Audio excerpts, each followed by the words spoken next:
আসসালামু আলাইকুম। আজকে অনেকদিন ধরে নেটওয়ার্ক অফ করে রাখছে বাংলাদেশের। মানে আমাদের ভিতরটা কেমন করতেছে বোঝাতে পারতেছি না। আজকে 2-3 দিন ধরে নেটওয়ার্ক অফ করে রাখছে। কথা বলতে পারতেছি না। আমাদের ফ্যামিলি কেমন আছে কিনা আছে, আমাদের ভাই বোনরা কি অবস্থা আছে কিনা আছে, কত মানুষ যে মারা যাইতেছে কিনা যাইতেছে, আমরা কোনো খোঁজ খবর পাইতেছি না।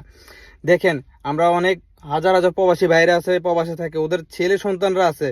ওরা ছেলে সন্তানরা কি অবস্থা কি হালে আছে কেউ খোঁজ খবর নিতে পারতেছে না, যে নেটওয়ার্কটা অফ করে রাখছে এই জন্য।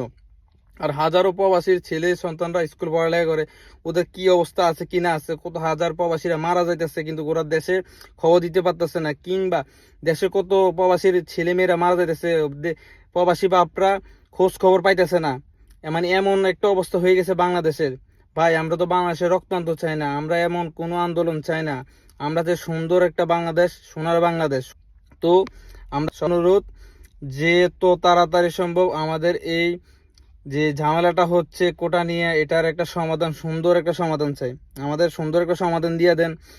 আর এত ঝগড়া বিবাদ অনেক কিছু হইতেছে, কাটাকাটি হালাহালি হচ্ছে, আমরা এগুলো চাই না। এটার একটা সুন্দর একটা সমাধান দিয়ে দেন। এই যে নেটওয়ার্ক অফ করে রাখছে, এর মানে কি আমাদের সাথে আমাদের ফ্যামিলির বিচ্ছেদ করে রাখছে।